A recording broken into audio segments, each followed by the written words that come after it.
ವಿಚಾರಕ್ಕೆ ಈಗ ಇನ್ನೊಂದು ಬ್ರೇಕಿಂಗ್ ಅಪ್ಡೇಟ್ ಬರ್ತಾ ಇರುವಂಥದ್ದು. 1 ಕೋಟಿಯ ಕಾಮಗಾರಿಗೆ 11 ಲಕ್ಷ ರೂಪಾಯಿ ಲಂಚ ಬೇಡಿಕೆ ಇಟ್ಟಿದ್ದು. ಸಣ್ಣ ನೀರಾವರಿಗೆ ಸೇರಿದ ರಸ್ತೆ ಕಾಮಗಾರಿ 11 ಲಕ್ಷ ಲಂಚದಲ್ಲಿ 5 ಲಕ್ಷ ಅಡ್ವಾನ್ಸ್ ಪಡೆಯುವಾಗ ಚಂದ್ರು ಲಮಾಣಿ ಲಾಕ್ ಆಗಿರೋದು.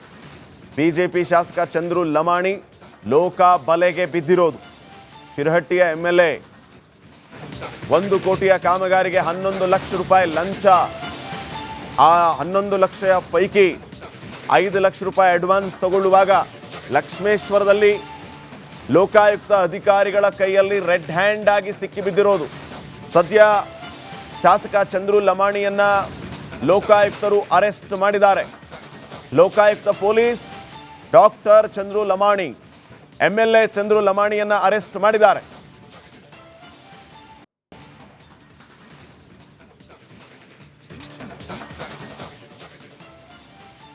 ಸುಜಾತಾ ದೊಡ್ಮನಿ ಅಂತ ನಮ್ಮ ಜೊತೆ ಈಗ ಫೋನ್ ಸಂಪರ್ಕಕ್ಕೆ ಸಿಕ್ಕಿದ್ದಾರೆ, ಕಾಂಗ್ರೆಸ್ನ ನಾಯಕರು. ನಮಸ್ಕಾರ ಸುಜಾತಾ ಅವರೇ. ಸರ್ ನಮಸ್ಕಾರ. ಚಂದ್ರು ಲಮಾಣಿ ಅವರು ಲೋಕಾಯುಕ್ತ ಬಲೆಗೆ ಬಿದ್ದಿರುವಂತಹ ವಿಚಾರಕ್ಕೆ ಏನು ಹೇಳ್ತೀರಿ? ತಮ್ಮ ಪ್ರತಿಕ್ರಿಯೆ ಏನು?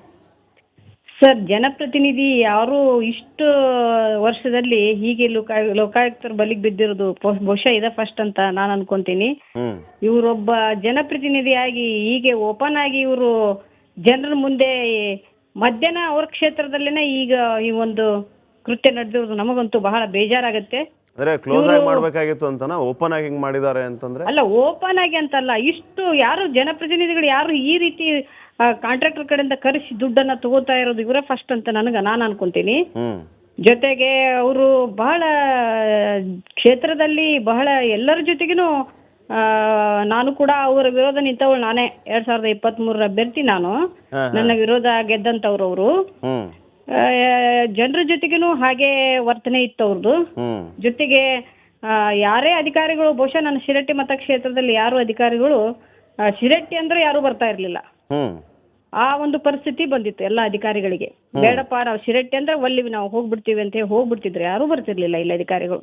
ಅದು ಹರಾಸ್ಮೆಂಟ್, ಅಷ್ಟು ಹರಾಸ್ಮೆಂಟ್ ಮಾಡ್ತಾರೆ ಅವರು ಅಧಿಕಾರಿಗಳಿಗಾಗಿರ್ಲಿ ಜನರ ಜೊತೆಗಾಗ ಕೂಡ. ಅವರು ಅಷ್ಟು ಸರಿಯಾಗಿ ಯಾರನ್ನು ಸಮಾಜ ಸೇವೆ ಅಂತ ಅನ್ಕೊಂಡಿರ್ಲಿಲ್ಲ ಅವರು. ಆ ರೀತಿ ನಡ್ಕೊಂತ ಇದ್ರು. ನಿಜವಾಗ್ಲೂ ಬಹಳ ಒಂದು ಎಲ್ಲ ಜನಪ್ರತಿನಿಧಿಗಳು ತಲೆ ತಗ್ಸುವಂತ ವಿಷಯ ಇದು. ಇದು ಆ ರೀತಿ ಮಾಡಬಾರ್ದಾಗಿತ್ತು. ಇದು ಖಂಡನೀಯ ಅಂತ ನಾನು ಹೇಳಕ್ ಇಷ್ಟಪಡ್ತೇನೆ. ಸುಜಾತಾ ಅವರೇ, ಈ ನಮ್ಮ ಜೊತೆಗೆ ರಾಮಕೃಷ್ಣ ದೊಡ್ಡಮನಿ ಅವರು ಮಾತಾಡ್ತಾ ಇದ್ರು ಆಗ್ಲೇ. ಅವಾಗ ನಾನು ಅಂದೆ, ನಿಮ್ಮ ಲೋಪದೋಷಗಳನ್ನ ಪಟ್ಟಿ ಮಾಡಿ ಮನೆಗೆ ಹೋಗಿ ಕ್ಷೇತ್ರದ ಮುಂದೆ ಇಟ್ಟು ಅವ್ರು ಗೆದ್ದು ಬಂದ್ರು ನಿಮ್ಗಳ ವಿರುದ್ಧ. ಈಗ ಅವರೇ ಲೋಕಾಯುಕ್ತ ಬಲೆಗೆ ಬಿದ್ದಿರೋದು ಅಂತ. ಸೊ ಇಂಥ ಬೆಳವಣಿಗೆಯ ನಿರೀಕ್ಷೆ ಮಾಡಿದ್ರ? ಈಗೇನ್ ಹೇಳ್ತೀರಿ ಅಂತ ನೀವು ಸುಜಾತಾ ಅವರು? ನಮ್ಮ ಲೋಪದೋಷಗಳನ್ನ ಅವ್ರು ಪಟ್ಟಿ ಮಾಡಿರುವಂತದ್ದು ಅದೆಲ್ಲ ಸುಳ್ಳೆ. ಹಂಗಾಗಿದ್ರೆ ಜನರು ನಮಗೂ ಕೂಡ 37,000 ಚಿಲ್ಲರ ನಮ್ಗೆ ಓಟನ್ನು ಹಾಕಿರ್ಲಿಲ್ಲ. ರಾಮಕೃಷ್ಣ ಅವರು ನನ್ನ ವಿರುದ್ಧ ರೆಬಲ್ ಆಗಿ ನಿಂತಿರೋದಕ್ಕೆ ನಮ್ಮಿಬ್ಬರ ಒಂದು ಇದ್ರಲಿಂದ ಅವ್ರು ಆಚೆ ಬಂದ ಹಂಗ ಚಂದ್ರು ಲಮಾಣಿ ಅವರು. ಈ ನಮ್ಮ ಪಕ್ಷದ ಏನ ಅಂತ ಅವ್ರು ಹೇಳ್ಕೊಂಡು ಕ್ಷೇತ್ರದಲ್ಲಿ ಹೇಳ್ಕೊಂಡು ಅಡ್ಡಾಡುವಂತ ಯಾವುದೇ ತಪ್ಪು ಕೆಲಸಗಳನ್ನ ನಮ್ಮ ಪಕ್ಷದವ್ರು ಯಾರು ಮಾಡಿಲ್ಲ ನಾವು. ಈಗ ಅವ್ರು ಏನ್ ಮಾಡ್ಯಾರ ಅನ್ನೋದು ಅವ್ರ ನಿದರ್ಶನ ಇಲ್ಲೇ ಇದೆಯಲ್ಲ ಸರ್, ಕಣ್ಣು ಮುಂದಿನೇ ಇದೆ. ಈಗ ಅವ್ರು ಏನ್ ಮಾಡ್ತಾರ, ಸುಮ್ನೆ ಇನ್ನೊಬ್ಬರ ಮ್ಯಾಗ ಗೂಬಿ ಕುಂದರ್ಸೋದ್ಕಿಂತ ತಮ್ಮಲ್ಲಿ ಏನೈತೆ ಅನ್ನೋದನ್ನ ಈಗ ಎಲ್ಲ ಇಡೀ ರಾಜ್ಯನ ನೋಡಾಕತ್ತೈತೆ ಅಲ್ಲ. ಯಾರು ದೋಷವನ್ನ ಮಾಡಿದ್ರು ಅಥವಾ ಯಾವ ಪಕ್ಷದವರು ಜನರ ಜೊತೆ ಹೇಗೆ ನಡ್ಕೊಂತಾರ ಅಥವಾ ಯಾವ ರೀತಿ ನಡೀತೈತೆ ಅನ್ನೋದನ್ನ ಈಗ ಇಡೀ ರಾಜ್ಯನ ನೋಡಾಕತ್ತೈತಿ. ಇದನ್ನ ನೋಡ್ಬೋದು.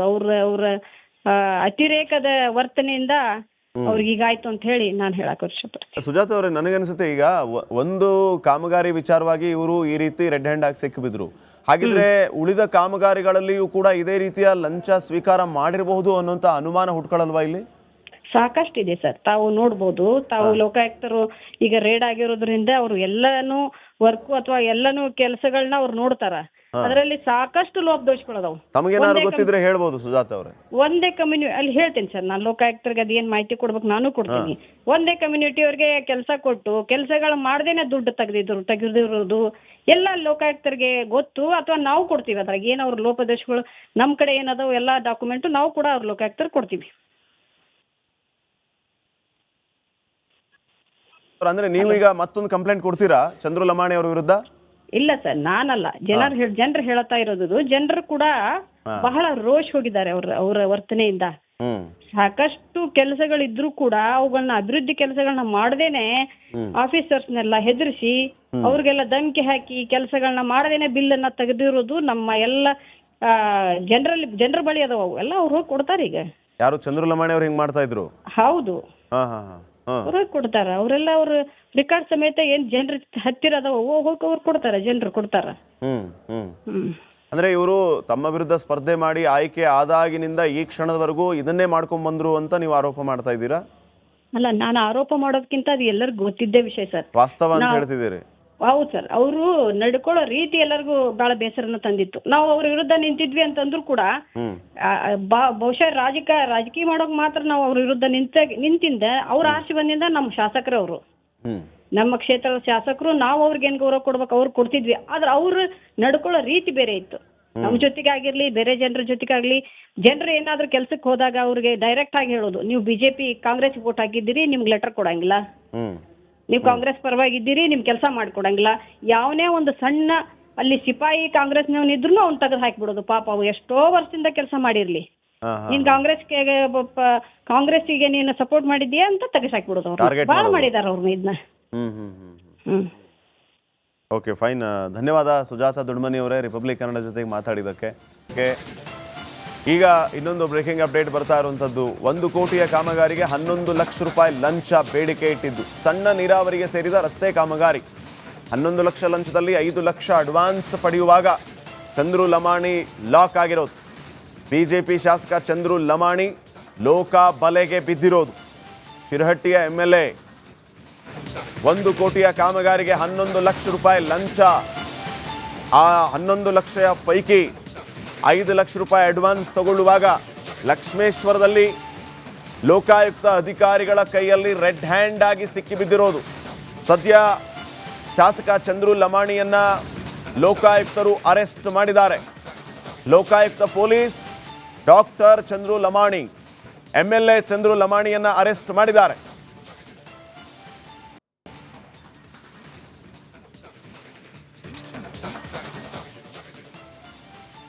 ಸುಜಾತ ದೊಡ್ಮನಿ ಅಂತ ನಮ್ಮ ಜೊತೆ ಈಗ ಫೋನ್ ಸಂಪರ್ಕಕ್ಕೆ ಸಿಕ್ಕಿದ್ದಾರೆ, ಕಾಂಗ್ರೆಸ್ನ ನಾಯಕರು. ನಮಸ್ಕಾರ ಸುಜಾತ ಅವರೇ. ಸರ್ ನಮಸ್ಕಾರ. ಚಂದ್ರು ಲಮಾಣಿ ಅವರು ಲೋಕಾಯುಕ್ತ ಬಲೆಗೆ ಬಿದ್ದಿರುವಂತಹ ವಿಚಾರಕ್ಕೆ ಏನ್ ಹೇಳ್ತೀರಿ? ತಮ್ಮ ಪ್ರತಿಕ್ರಿಯೆ ಏನು? ಸರ್, ಜನಪ್ರತಿನಿಧಿ ಯಾರು ಇಷ್ಟು ವರ್ಷದಲ್ಲಿ ಹೀಗೆ ಲೋಕಾಯುಕ್ತರ ಬಲಿಗೆ ಬಿದ್ದಿರೋದು ಬಹುಶಃ ಇದ ಫಸ್ಟ್ ಅಂತ ನಾನು ಅನ್ಕೊಂತೀನಿ. ಇವರೊಬ್ಬ ಜನಪ್ರತಿನಿಧಿಯಾಗಿ ಹೀಗೆ ಓಪನ್ ಆಗಿ ಇವರು ಜನರ ಮುಂದೆ ಮಧ್ಯಾಹ್ನ ಅವ್ರ ಕ್ಷೇತ್ರದಲ್ಲೇನೆ ಈಗ ಈ ಒಂದು ಕೃತ್ಯ ನಡೆದಿರೋದು ನಮಗಂತೂ ಬಹಳ ಬೇಜಾರಾಗತ್ತೆ. ಅಂದ್ರೆ ಕ್ಲೋಸ್ ಆಗಿ ಮಾಡ್ಬೇಕಾಗಿತ್ತು ಅಂತನಾ ಓಪನ್ ಆಗಿ ಹಿಂಗ್ ಮಾಡಿದ್ದಾರೆ ಅಂತಂದ್ರೆ? ಅಲ್ಲ, ಓಪನ್ ಆಗಿ ಅಂತಲ್ಲ, ಇಷ್ಟು ಯಾರು ಜನಪ್ರತಿನಿಧಿಗಳು ಯಾರು ಈ ರೀತಿ ಕಾಂಟ್ರಾಕ್ಟರ್ ಕಡೆಯಿಂದ ಕರೆಸಿ ದುಡ್ಡನ್ನ ತಗೋತಾ ಇರೋದು ಇವರೇ ಫಸ್ಟ್ ಅಂತ ನಾನು ಅನ್ಕೊಂತೀನಿ. ಜೊತೆಗೆ ಅವರು ಬಹಳ ಕ್ಷೇತ್ರದಲ್ಲಿ ಬಹಳ ಎಲ್ಲರ ಜೊತೆಗಿನೂ ನಾನು ಕೂಡ ಅವರ ವಿರೋಧ ನಿಂತವಳು ನಾನೇ. 2023 ಅಭ್ಯರ್ಥಿ ನಾನು. ನನ್ನ ವಿರೋಧ ಗೆದ್ದಂತವ್ರು ಅವರು. ಜನರ ಜೊತೆಗೂ ಹಾಗೆ ವರ್ತನೆ ಇತ್ತು ಅವ್ರದ್ದು. ಜೊತೆಗೆ ಯಾರೇ ಅಧಿಕಾರಿಗಳು, ಬಹುಶಃ ನನ್ನ ಶಿರಟ್ಟಿ ಮತಕ್ಷೇತ್ರದಲ್ಲಿ ಯಾರು ಅಧಿಕಾರಿಗಳು ಶಿರಟ್ಟಿ ಅಂದ್ರೆ ಯಾರು ಬರ್ತಾ ಇರ್ಲಿಲ್ಲ. ಆ ಒಂದು ಪರಿಸ್ಥಿತಿ ಬಂದಿತ್ತು ಎಲ್ಲ ಅಧಿಕಾರಿಗಳಿಗೆ. ಬೇಡಪ್ಪ, ನಾವು ಶಿರಟ್ಟಿ ಅಂದ್ರೆ ಒಲ್ಲಿ ನಾವು ಹೋಗ್ಬಿಡ್ತೀವಿ ಅಂತ ಹೇಳಿ ಹೋಗ್ಬಿಡ್ತಿದ್ರು, ಯಾರು ಬರ್ತಿರ್ಲಿಲ್ಲ ಇಲ್ಲ ಅಧಿಕಾರಿಗಳು. ಅದು ಹರಾಸ್ಮೆಂಟ್, ಅಷ್ಟು ಹರಾಸ್ಮೆಂಟ್ ಮಾಡ್ತಾರೆ ಅವರು ಅಧಿಕಾರಿಗಳಿಗಾಗಿರ್ಲಿ ಜನರ ಜೊತೆಗಾದ್ರೂ ಕೂಡ. ಅವರು ಅಷ್ಟು ಸರಿಯಾಗಿ ಯಾರನ್ನು ಸಮಾಜ ಸೇವೆ ಅಂತ ಅನ್ಕೊಂಡಿರ್ಲಿಲ್ಲ ಅವರು. ಆ ರೀತಿ ನಡ್ಕೊಂತಾ ಇದ್ರು. ನಿಜವಾಗ್ಲೂ ಬಹಳ ಒಂದು ಎಲ್ಲ ಜನಪ್ರತಿನಿಧಿಗಳು ತಲೆ ತಗ್ಸುವಂತ ವಿಷಯ ಇದು. ಇವರು ಆ ರೀತಿ ಮಾಡಬಾರ್ದಾಗಿತ್ತು. ಇದು ಖಂಡನೀಯ ಅಂತ ನಾನು ಹೇಳಕ್ ಇಷ್ಟಪಡ್ತೇನೆ. ಸುಜಾತ ಅವರೇ, ಈ ನಮ್ಮ ಜೊತೆಗೆ ರಾಮಕೃಷ್ಣ ದೊಡ್ಮನಿ ಅವರು ಮಾತಾಡ್ತಾ ಇದ್ರು ಆಗ್ಲೇ. ಅವಾಗ ನಾನು ಅಂದೆ, ನಿಮ್ಮ ಲೋಪದೋಷಗಳನ್ನ ಪಟ್ಟಿ ಮಾಡಿ ಮನೆಗೆ ಹೋಗಿ ಕ್ಷೇತ್ರದ ಮುಂದೆ ಇಟ್ಟು ಅವ್ರು ಗೆದ್ದು ಬಂದ್ರು ನಿಮ್ಗಳ ವಿರುದ್ಧ. ಈಗ ಅವರೇ ಲೋಕಾಯುಕ್ತ ಬಲೆಗೆ ಬಿದ್ದಿರೋದು ಅಂತ. ಸೊ ಇಂಥ ಬೆಳವಣಿಗೆಯ ನಿರೀಕ್ಷೆ ಮಾಡಿದ್ರ? ಈಗೇನ್ ಹೇಳ್ತೀರಿ ಅಂತ ನೀವು ಸುಜಾತ ಅವರು? ನಮ್ಮ ಲೋಪದೋಷಗಳನ್ನ ಅವ್ರು ಪಟ್ಟಿ ಮಾಡಿರುವಂತದ್ದು ಅದೆಲ್ಲ ಸುಳ್ಳೆ. ಹಂಗಾಗಿದ್ರೆ ಜನರು ನಮಗೂ ಕೂಡ 37,000 ಚಿಲ್ಲರ ನಮ್ಗೆ ಓಟನ್ನು ಹಾಕಿರ್ಲಿಲ್ಲ. ರಾಮಕೃಷ್ಣ ಅವರು ನನ್ನ ವಿರುದ್ಧ ರೆಬಲ್ ಆಗಿ ನಿಂತಿರೋದಕ್ಕೆ ನಮ್ಮಿಬ್ಬರ ಒಂದು ಇದ್ರಲಿಂದ ಅವ್ರು ಆಚೆ ಬಂದ ಹಂಗ ಚಂದ್ರು ಲಮಾಣಿ ಅವರು. ಈ ನಮ್ಮ ಪಕ್ಷದ ಏನ ಅಂತ ಅವ್ರು ಹೇಳ್ಕೊಂಡು ಕ್ಷೇತ್ರದಲ್ಲಿ ಹೇಳ್ಕೊಂಡು ಅಡ್ಡಾಡುವಂತ ಯಾವುದೇ ತಪ್ಪು ಕೆಲಸಗಳನ್ನ ನಮ್ಮ ಪಕ್ಷದವ್ರು ಯಾರು ಮಾಡಿಲ್ಲ ನಾವು. ಈಗ ಅವ್ರೇನ್